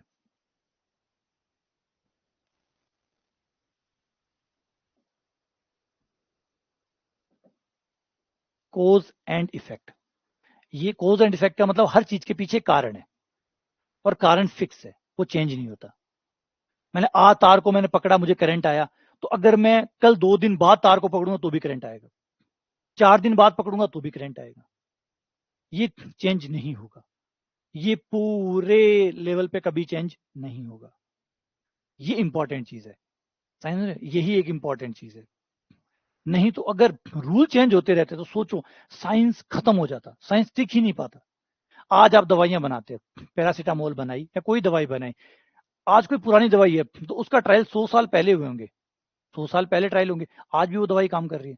क्यों काम कर रही है आज वो, क्योंकि 100 साल पहले लोगों पे ट्रायल किया था, उसका काम करने का तरीका आज भी वही है, और आज भी वो दवाई वैसे ही काम कर रही है, वही रूल है, वही सब कुछ है, और वैसे ही वो असर दिखा रही है, वैसे ही वो असर दिखा रही है। यानी यहाँ पे कोई भी व्यक्ति विशेष आके नियमों को चेंज नहीं कर रहा है, सब कुछ नियमों से चल रहा है, जो कुछ भी हो रहा है वो नियमों से चल रहा है। तो ये सबसे जरूरी बात है, विज्ञान का आधार ये है, कॉज एंड इफेक्ट, हर चीज नियमों से बंधी हुई है। यहाँ पे कोई भी व्यक्ति, कोई जिस दिन हम ये कह देंगे कि नियमों से बंधी हुई नहीं है, यहाँ पे कोई व्यक्ति है जिसका भी को मूड है, आज मूड आयो पानी नीचे की तरफ बह रहे हो, आज भी को मना है नहीं, सारो पानी ऊपर जाने लग जाओ, यहाँ को नहीं, यहाँ को नहीं कि कोई ऊपर व्यक्ति बैठे है और आपकी मर्जी से हर कहीं खिला रहे हो, नहीं। फिक्स सेट अगर है भी, इस दुनिया को बनाने वाला भी कोई है, जैसे क्रिकेट को बनाने वाला आईसीसी है, लेकिन आईसीसी भी नियम बना के फिक्स करके सिर्फ देखता है, चेंज नहीं करता। बीच में फोन कर करके चेंज कौन करे? अंपायर ने कहते नहीं, आउट नहीं देना, ये मत करना, ऐसे मत करना, नहीं। एक बार गेम शुरू हो गया तो वो फिक्स सेट ऑफ रूल से खेला जाएगा, फिर रूल बीच में चेंज नहीं होंगे। तो सेम हम भी यही मानते हैं कि इस ब्रह्मांड के रूल फिक्स है और उसी पे सब कुछ चलता है। वरना अगर फिक्स रूल नहीं है तो भाई ट्रेनिंग करो ही मत, कोई फायदा को नहीं। 6 विकेट उखाड़ना की ट्रेनिंग करोगा, रूल ठा पड़ोगे कि रूल बदल करोगे कि 6 रन माने जाओगा, के ट्रेनिंग करशो, के बात की ट्रेनिंग करशो थे, और तैयारी भी करशो तो के बात की तैयारी करशो, क्योंकि थाने खुद नहीं पता कोई कि काल बीच मैदान में रूल चेंज हो जाए, बीच मैदान में रूल चेंज कर दे, के तैयारी करशो। और तैयारी इसलिए कर पा रहे हो कि थाना भरोसा है कि रूल चेंज को नहीं हुए, रूल चेंज फिक्स है, रूल सेट फिक्स है और उसी पे गेम खेला जाएगा। यही हमारा विज्ञान का भरोसा है, विज्ञान का भरोसा है भाई। आने वाला टाइम में कि पता भगवान सही में, इसीलिए एक बहुत संघर्ष भी चलता था। क्वांटम फिजिक्स जब आई थी तो बड़ा चलता था, तो उन्होंने कहा था कि अल्बर्ट आइंस्टाइन का बड़ा फेमस डायलॉग भी था कि जो भगवान है वो डाइस नहीं खेलते, मतलब भगवान ऐसा नहीं है कि डाइस फेंक फेंक कर सेट करते हैं, उन्होंने पहले सब कुछ सेट किया हुआ है और वो बस देख रहे हैं। वो सिर्फ दर्शक की तरह है, जैसे क्रिकेट के मैदान में जो दर्शक होता है वो सिर्फ मैच देखता है, वो चेंज नहीं कर सकता मैच को। तो भगवान सिर्फ दर्शक की तरह है, वो देखते होंगे, अगर है तो, नहीं है तो कोई बात ही खत्म, और है तो सिर्फ वो दर्शक है। उन्होंने अगर मान लो पावर भी थी उनके पास तो उन्होंने रूल बना दिए होंगे, अब वो चेंज नहीं करते होंगे। ये इंपॉर्टेंट है, ठीक है। तो ये हमारी गणित का बेसिक फाउंडेशन है, विज्ञान का बेसिक फाउंडेशन है कि हर चीज रूल के साथ बंधी हुई है और वो रूल चेंज नहीं होते हैं, वो रूल चेंज नहीं होते हैं।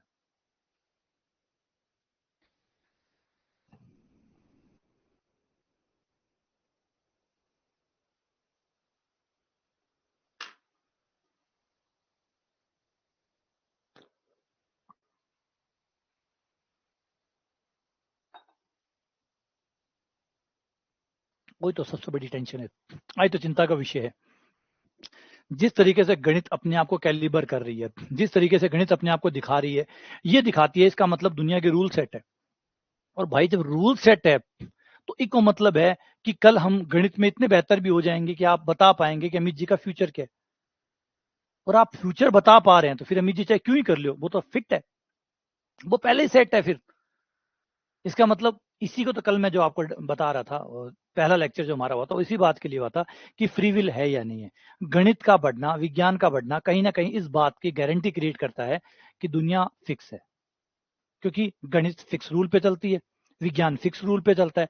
जब गणित और विज्ञान फिक्स रूल पे चलते हैं और वो उससे आधार पर आगे के प्रिडिक्शन कर पा रहे हैं तो इसका मतलब वर्ल्ड भी फिक्स है, क्योंकि फिक्स सेट ऑफ रूल पे काम कर रहा है दुनिया। तो फिक्स सेट ऑफ रूल पे काम कर रहा है तो सब कुछ बंध गया, सब कुछ कनेक्ट हो गया। ये बड़ा चिंता का विषय बन जाता है, यही एक प्रॉब्लम है। अब आगे जाके देखो, अगर सही में ईश्वर है, वो थोड़ा बहुत खेल खेलेगा तो फिर देखते हैं क्या होता है, नहीं तो फिर ये कंफर्म करता जाएगा कि ये दुनिया प्री प्लान्ड है। फिर थे मौज करो आराम से, कोई टेंशन को नहीं। आ जाओ अंतर्वेशन के, ये तो पहली बात पकड़ ही लेना, ठीक है, ये सेट है कि ये रहेगा। अब हम क्या करेंगे, हमें पता है इसका मतलब रूल है, रूल है, रूल क्या, अगर डेटा मेरे पास है, जानकारी मेरे पास है, डेटा मतलब सूचना, किसी भी एक चीज की सूचना मेरे पास है तो निश्चित तौर पे उनके बीच में कोई ना कोई नियम है। मतलब ये कोई रैंडम नंबर नहीं है, यूं नहीं कि भगवान ने यूं ही फेंक दिए, ये सारे के सारे किसी ना किसी नियम से बंधे हुए हैं। मान लीजिए कोई कस्बा है, कोई शहर है, जिसमें मैंने वर्ष और उसकी जनसंख्या का आंकड़ा या वर्ष और उत्पादन का आंकड़ा मैंने इकट्ठा किया, 1980, 1990, कोई भी आंकड़ा ले लो, 2000 और 2010, और ये आंकड़े हो गए। और ये उत्पादन मान लो, चलो उसका वहां पे किसी खास फसल, गेहूं मान लो, चावल मान लो या कुछ भी मान लो, उसका जो उत्पादन था वो 15, 17 टन, 18 टन और 22 टन वहां पे उत्पादन हुआ। गेहूं का मान लो, चीनी का मान लो, कुछ भी मान लो। जबकि हम मानते हैं कि भैया ये जो चल रहा है इनके बीच में रिलेशन जरूर है, ये यूं ही कोई रैंडम नंबर नहीं है। यहाँ पकड़ो मेरी बात को, जो मैं समझाना चाहता हूँ, ये नंबर रैंडम नहीं है, ये यूं ही नहीं है कि कुछ भी आ रहा है, कुछ भी नहीं आ रहा। 15 के बाद 17 आया है, कोई रूल जरूर है जो तय कर रहा है कि 15 के बाद 17 आएगा, यानी फिर से बाई कहानी। इको मतलब सिंगल के बाद में छक्को आए को मतलब कोई रूल है जो तय कर रहा है कि छक्का ही आना था। यही तो दिक्कत करता है, ये तो सेट कर देता है कि फिक्स सेट ऑफ रूल है। फिक्स सेट ऑफ रूल है, इसका मतलब कोई खिलाड़ी अगर पहले सिंगल मार रहा है, अगली बॉल पे वो छक्का मारेगा, ये पहले से तय है। अगर हम इसके साथ जाते हैं इसके साथ जाते हैं, हम कह रहे हैं रूल है। अब अगर हम सच साबित हो गए, अब यहाँ पे जाके ये हो सकता है कि आगे जाके हम गलत साबित हो जाए, तो फिर वो फ्री विल वाली बात जच जाएगी। और अगर हम सही साबित हो गए तो ये फिक्स हो जाएगा कि भैया सब कुछ सेट हो, थे बस काम कर थे माध्यम आ, बाकी गेहूं कत्ता होना ये पहले फिक्स था कि था खेत में गेहूं कत्ता होना है, ये फिक्स था, बाकी थे सिर्फ माध्यम आ। ठीक है, मत ही अपने आप ही उठ पड़े, आप मत ही काम कर लियो, मत ही सब कुछ हो गयो, और थाने यहाँ लाग रहे हो बैम कि भाई मैं कर रहा हूं। ठीक है ना, तो ये सब रूल से आए हैं। अब देखो हम आदमी काम करे, बिल्कुल सब आदमी उदमी सब काम करे, वैसे आदमी काम कर कुरार भी एक रूल न, बे आदमी भी जाने अनजाने में एक रूल फॉलो कर रहे हैं। वे जो आदमी है ना, बे बैठे बैठे जी का, बे जो खेती कर रहा, बे जो गेहूं बो रहा, फ्लांट जो कुछ भी कर रहा, वे भी जाने अनजाने में एक नियम फॉलो कर रहे थे, पर भी नियम ने साकार करने की कोशिश कर रहे थे। जहां 1990 में 17 टन गेहूं पैदा करना है, तो बे 20 हिसाब से मेहनत कर रहा है कि 17 टन ही पैदा हुआ है। सन 2000 में 18 टन लियाणु हो, तो भी 18 टन ने लियाना के लिए ही बे काम कर रहा है। 2010 में 22 टन लियाणु हो, तो 22 टन ने लियाना के लिए बे काम कर रहा है। इस साल भी अपने आप ही आलसी हो गया, थोड़ा कम काम करो, क्यों बने 17 टारगेट हो 18 को, अगली साल टारगेट हो 2010 में 22 को, तो 22 के हिसाब से काम कर रहा है। तो कहीं ना कहीं यही जो समझाना चाहता हूं कि कुछ चीजें ऐसी है जो आपको करवा रही है और हम कर रहे हैं, और लग रहा है कि फ्री विल जैसा है। अगर फिक्स रूल है तो, अगर रिपीट कर रहा हूं, फिक्स रूल अगर है तो फिर बस आपके 100 नंबर आ रहे हैं, वो भगवान अपने आप ही आपको इस तरीके से बांध रहा है कि आप मेहनत करो। अब थे देखो, अच्छा यहाँ मान लो थे अमेरिकन आया है ना, अगर थार में से कोई भी बच्चों अमेरिकन आने के बाद में बेहतर फील कर रहे हैं, तो सोचो कोई तो कनेक्शन है ना, भगवान थान चाह तो थारा किसी क्लियर हो, तो थे सही जगह आ गया, अमेरिकन आ गया, और थाना अच्छो भी महसूस हो रहे हैं, इसको मतलब कहीं तो तार है ना, तार है ना कुछ ना कुछ, और भी तो गणित पढ़ा रहे हैं, सेकंड गेट ने और भी तो तैयारी करवा रहे हैं। थे अमेरिकन क्यों पुग गया, अठी क्यों पुग गया, और तो कौन पुग गया, घना ही कौन पुग गया, तो कुछ तो है, समझ आ रहे कि पहले से ही तय है कि चाहता है कि सिलेक्शन हो, इसलिए वो सही तार जोड़ रहा है ना। तो यही है वो सारा रूल, तो थोड़ा डरियो मत, ये सिर्फ बात है, ये ना बौद्धिक बातें हैं, समझो इस बातों को, इंजॉय करो, मैथ्स को इंजॉय करो, विज्ञान को इंजॉय करो, जो भी है यार, अगर फिक्स भी है तो भी इंजॉय करो, उसका मजा लो, जो फिक्स है उसका मजा लो, और अगर फ्री विल है तो उसका आनंद लो। हम तो आनंद लेने आए हैं, मैं तो मजा लेने आया। अब फिल्म हुआ है, फिक्स हुआ है, अपन पता है फिल्म है, लेकिन फिर भी मजा लेवाना, फिल्म होती है वो पहले पता है कि ये नौटंकी है, लेकिन मजा नहीं लेते क्या, लेते हैं ना, तो फिर बस मजे लो, अगर फिक्स है तो भी मजे लो, और फिक्स नहीं है तो भी मजे लेने दो। तो 15, 17, 18, 22 के हिसाब से तो लगे, आ जाओ। तो अब हमारा कोई ना कोई रूल है, इसका मतलब ये एक्स के मान है, जहां अपना फलन काम कराया करे, ये एक्स के मान है, वैल्यू ऑफ एक्स, और ये फलन के मान है, मतलब मतलब भगवान जो है वो एक बनार बैठे हुए, वो बनार बैठे है कि 19 एक फलन बनार बैठे भगवान, भगवान पहले ही बना लियो, वो अपन बताए को नहीं, आप तो आपने ज्ञान के आधार पर भी नहीं ढूंढ रहा कि भगवान कौन सा फलन बनाए हुए, भगवान कौन सा फलन बनाए हुए, आप अपने ज्ञान से, जैसे एग्जामिनर पेपर पहले ही बना लेता है, लेकिन हम हमारे ज्ञान के आधार पर पता लगाते हैं कि ये सवाल डाले उसी, किसा सवाल डाले उसी, कौन सा सवाल पेपर में होगा, हम वो करते हैं। भगवान ने तो बनाया, पेपर तो बना ही होगा, पेपर अगर आ रहा है तो पेपर बना हुआ ही है, पेपर बना हुआ है इसका मतलब वो पहले से फिक्स है, हम तो सिर्फ अपने ज्ञान से पता लगा रहे हैं कि पेपर में के गुरु जी के दिया उसे, बस वही है, वो फलन कौन सा है। तो निश्चित तौर पर हम ये मान के चल रहे हैं भगवान ने फलन बनाया हुआ है, और हम बस उस फलन को पता लगा रहे हैं कि वो कौन सा फलन है जिसको भगवान यूज कर रहे हैं। वो कौन है जो 1980 पे 15 आंसर देगा, 1990 पे 17 आंसर देगा, सन 2000 पे 18 आंसर देगा, 2010 पे 22 आंसर देगा, वो कौन सा फलन है। और हम विज्ञान में ये मानते हैं कि ऐसा फलन है, भगवान ने पहले से ही फलन बनाए हुए हैं।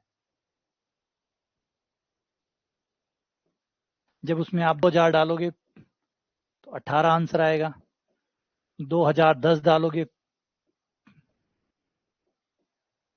तो 22 आंसर आएगा। अब डन टना डन डन फिक्स हो गया। अब हमारे पास क्या करना है, अब हम काफी हद तक क्लियर हो गए। हमें वो भगवान के द्वारा, ईश्वर के द्वारा बनाया गया फंक्शन पता करना है कि वो कौन सा फलन है जिससे ये चल रहे हैं, ये जो आंकड़े जनरेट हो रहे हैं ये कौन से फलन से हो रहे हैं। तो अब हमारी क्विस्ट जो है वो शुरू होती है फॉर क्यू, फॉर एफ। ये है हमारा सारा खेल, क्विस्ट फॉर एफ।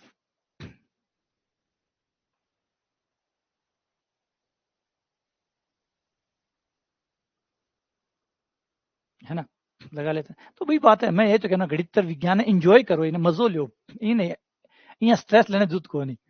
जब वो एक राइटर है, उन्होंने बहुत एक कोटेशन है, उसने कहा कि आप चाहे जीवन में कुछ भी करो, जिंदगी किसी को नहीं छोड़ेगी। चाहे कुछ भी सच्चाई हो, इस धरती की सच्चाई चाहे कुछ भी हो, लेकिन आप जिंदा यहां से वापस नहीं जाओगे। आप जिंदा यहां से वापस नहीं जाओगे। तो एक बात की गहराई देखो, इस बात की गहराई कितनी है।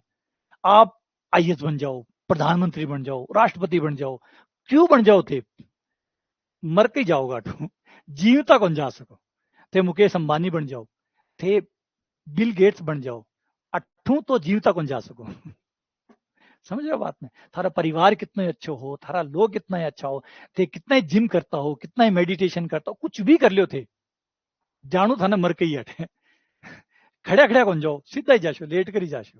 तो ये चीज समझो, इसलिए इंजॉय करो, इसलिए इंजॉय करो। मर के ही जाना है, सब जाएंगे मर के यहाँ से, जीव तो कोई वो निकले ही धरती से। तो फिर बेहतर है कि जो है उसका मजे लो, ना कि आन चीजों में टेंशन लो। तो ये हो गया। आ जाओ, अब फलन ढूंढते हैं।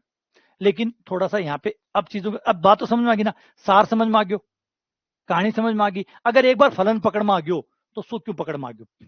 एक बार आपको फलन पकड़ में आ गयो तो समझो राज पकड़ में आ गया। क्यों? क्योंकि फिर आप बीच का आंकड़ा भी नहीं, क्योंकि फलन पकड़ में आ गयो मतलब कुछ भी निकाल सका।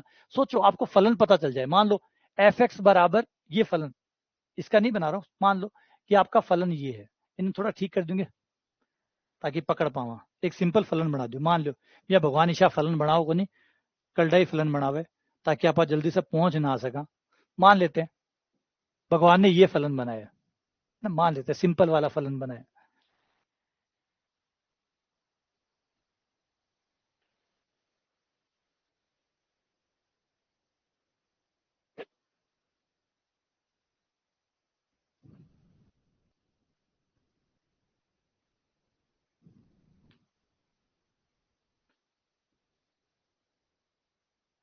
जब मैं 1980 रखूं तो 15 आना चाहिए।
यार फलन बढ़ने दो रहे थोड़ा बहुत, मान लेते एक बार सिंपल हटा दें, है ना।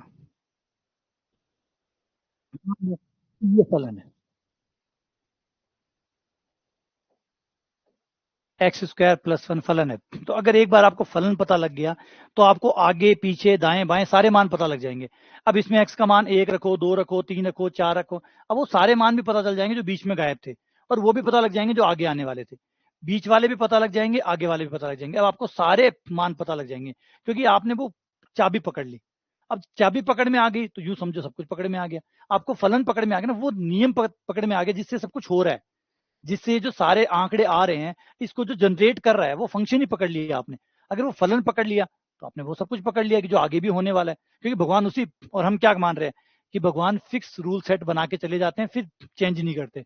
तो अगर 2010 में ये रूल था, तो ये नहीं कि 2022 में भगवान कोई नया रूल बनाएंगे, 2022 में भी फिर वही काम करेगा। तो हम पता कर सकते हैं कि 2020 में क्या होगा, 2030 में क्या होगा, 2040 में क्या होगा, फिर हम आगे के भी पता लगा सकते हैं। तो ये है वो। लेकिन अब सोचोगे कि इतना आसान है तो बनता क्यों नहीं है? बनता है कि भगवान बड़ो दिक्कत आ रहा है।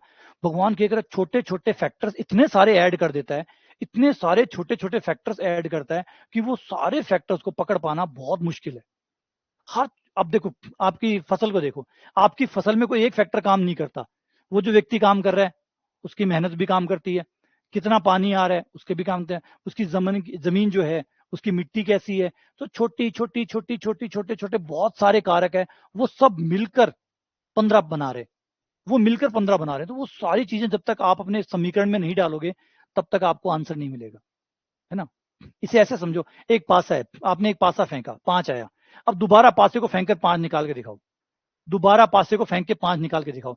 तो सोचो, आपको पता है कि 5 आया था, उस समय परिस्थितियां जो थी सेम वही परिस्थिति बना पाना लगभग मुमकिन नहीं है, क्योंकि बहुत से फैक्टर है। वो जो 5 आया था उसमें आपकी उंगलियां के कंपन, आपका बीपी, सब कुछ, आपका सांस, उसका उस समय कॉन्सेंट्रेशन, सब कुछ सेट होके 5 आया था।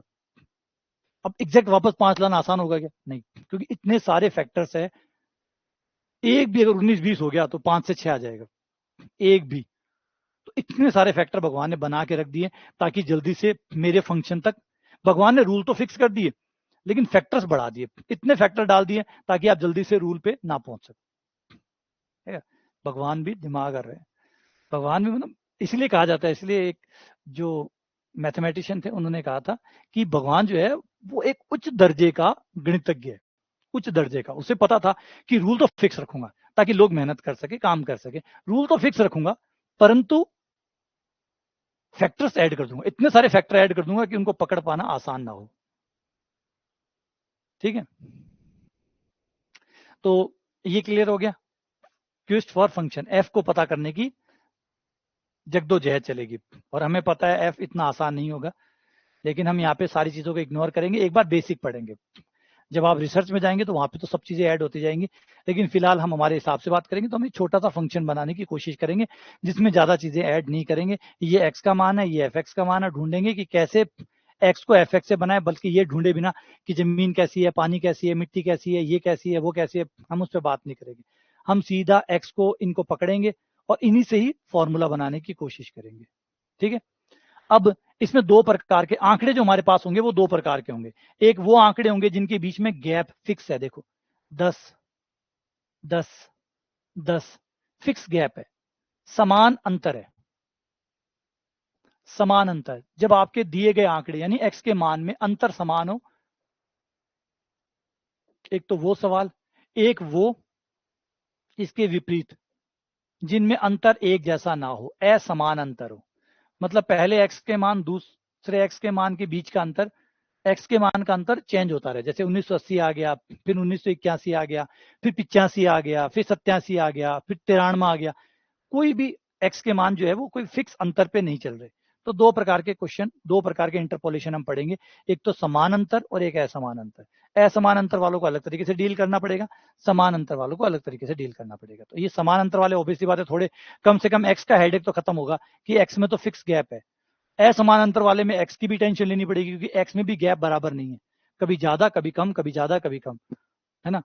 और यहाँ पे एफ तो फिर बनाना, एक्स के आधार, एक्स और एफ एक्स दोनों को देख के बनाना पड़ेगा, तो और ज्यादा मुश्किल हो जाएगा। तो ये दो प्रकार के सवाल हम करने वाले हैं, और इसमें हमारे पास कुछ लोग हमारी मदद करेंगे। इसमें कुछ लोगों ने फॉर्मूले बनाए हैं, जिसमें से सबसे पहला फॉर्मूला है न्यूटन का। अभी इसकी गणित बनाएंगे, पहले हम इसके टूल्स बनाएंगे, कैसे ये एक्स, कैसे ये एफ एक्स बना सकता है, इसके लिए कुछ टूल बनाएंगे। टूल समझते हो ना, जब आप घर का काम चालू करते हैं तो जो भी, जिस भी कॉन्ट्रेक्टर को आप ठेका देते हैं वो पहले टूल्स लाता है। टूल्स का मतलब सामान लाता है कि इस घर को बनाने के लिए क्या क्या सामान काम आएगा, लाता है ना। टूल्स से तो काम होता है। कोई भी चीज अगर आप बना रहे हैं तो उसको बनाने के लिए क्या चाहिए होगा, पहले टूल्स चाहिए होंगे, फिर टूल्स उसको बनाएंगे, वो जो औजार हैं वो उसको बनाएंगे। तो हमें भी पहले औजार बनाने पड़ेंगे, वो औजार बनाने पड़ेंगे जो हमारे एफ एक्स को बनाने में हमारी मदद करे। तो अब वो करेंगे, है ना, क्लियर है। ये बात समझ में आ गई? कहानी समझ में आ गई कि हम क्या क्या करने वाले हैं? तो हम पहले न्यूमेरिकल टूल्स तैयार करने वाले हैं, और इसमें पहली ब्रांच का नाम होगा फाइनाइट डिफरेंस कैलकुलस, जो सबसे पहले शुरू करेंगे।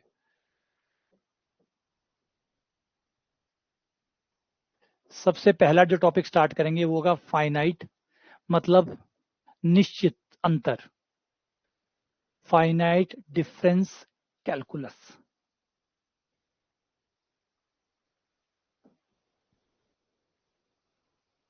हिंदी में कहते हैं परिमित अंतर कलन।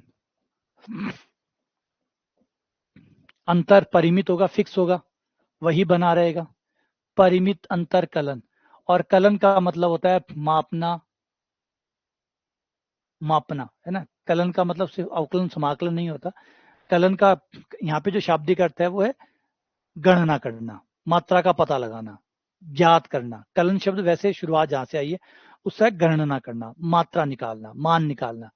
तो हम परिमित अंतर कलन को पढ़ने वाले हैं। पहले उसके लिए टूल्स बनाएंगे, सारे अस्त्र शस्त्र तैयार करेंगे, और फिर युद्ध करेंगे, फिर फॉर्मूले आएंगे। तो इसमें हम कुछ चीजें बनाएंगे, जिसमें सबसे पहले आएगा संकारक।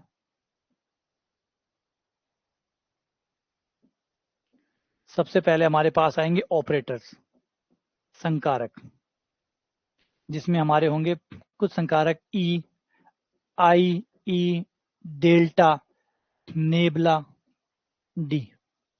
ये कुछ संकारक बनाएंगे। प्लस प्लस फिर कुछ रूल बुक बनाएंगे, एक रूल बुक छपवा लेंगे, भाई हम इसमें इस रूल को फॉलो करेंगे, है ना। आप देखिए जब भी कोई बड़ी कंपनी बनती है, जब छोटी कंपनी बनती है तो छोटे मोटे रूल यूं ही मुंह जुबानी चलते हैं। लेकिन जैसे जैसे संस्था बड़ी होती जाती है, जैसे जैसे कंपनी बड़ी होती चली जाती है, फिर वो ऑटोनोमस हो जाती है, मतलब फिर वो रूल बुक पे चलती है। अब आज जैसे रिलायंस को देखिए, अब रिलायंस जो चल रही है वो रूल बुक पे चल रही है। वहां पे हर व्यक्ति को रूल बुक देखनी होती है, कि वो उसे मुकेश अंबानी फोन नहीं करता कि भाई आज ये करना है, आज ये करना है, नहीं। समझे? उसे क्या करना है उसको रूल बुक बताती है। रूल बुक तय करते हैं। जैसे सरकारी कर्मचारी होता है तो उसके सेवा नियम होते हैं। सेवा नियम का मतलब ये नियम है जिसके आधार पे अब उसको काम करना है। अगर मुकेश अंबानी भी किसी को फोन करके नहीं बता सकता कि क्या करना है, अगर उसे कुछ करवाना होगा तो वो पहले रूल बनाएगा, वो रूल बना के देगा, और फिर लोग उस पर काम करेंगे। तो हर चीज फिर रूल से चलने लग जाती है। वहां पे जो कोई भी कुछ कर रहा है, फिर पहले से रूल बनाते होते हैं, और फिर रूल उससे काम करवाते हैं। डायरेक्ट आप नहीं करवा सकते, डायरेक्ट आप फोन करके नहीं करवा सकते। अगर प्रधानमंत्री को कुछ भी करवाना हो तो फोन करके नहीं करवा सकते, पहले उन्हें कैबिनेट से रूल बनवाना होता है, और फिर वो रूल देते हैं, फिर रूल से काम होता है। तो फिर दुनिया चलती है रूल से। जब आप साइज बड़ा हो जाता है तो फिर रूल बुक बन जाती है, और रूल बुक ही तय करती है। हाँ, नए रूल बनाइए, कोई दिक्कत नहीं, नए रूल बनाइए, बना सकते हैं आप लोग, फ्री है। लेकिन चलेगा सब कुछ रूल बुक से। तो यहाँ पे भी हमें कुछ रूल बुक बनाने पड़ेगी, भैया ये रूल, इस गणित में ये रूल काम करेंगे। और फिर हमारा तैयार है, और फिर चलिए मैदान में आगे बढ़ते हैं, और फिर उसको फलन को, जो फलन का क्विज है उसको पूरा करेंगे, फिर फलन पता लगाएंगे। तो चलो फाइनली शांत करते हैं इस ब्रांच को। उम्मीद करता हूं कि बेसिक कहानी आपको समझ में आ गई होगी। ये ब्रांच क्यों पढ़ रहे हो, किस लिए पढ़ रहे हो, और क्या आधार है, मेन इंपॉर्टेंट है क्या आधार है। ठीक है, चलो शुक्रिया, बढ़िया। आप लोगों को ब्रांच समझ में आ गई, क्योंकि ये ज्यादा जरूरी है। सवाल करने से ज्यादा इंपॉर्टेंट है कि आपको ये तो पता हो कि हम न्यूमेरिकल पढ़ने वाले क्या है, क्या करने वाले हैं, कैसे ये आपको प्रभावित करने वाली है, और इसमें आप क्या सीखने वाले हैं। ये सब चीजें पहले क्लियर हो। जिसे कहते हैं ना, वाई पहले क्लियर होना चाहिए, क्यों जो है वो क्लियर होना चाहिए, फिर कैसे जो है वो अपने आप साफ हो जाएगा। तो अभी क्यों क्लियर हुआ है कि भाई क्यों पढ़ने वाले हो, और इससे आपको क्या मिलने वाला है। ठीक है, चलो मिलते हैं आप लोगों से अगली क्लास में। ठीक है, ठीक है।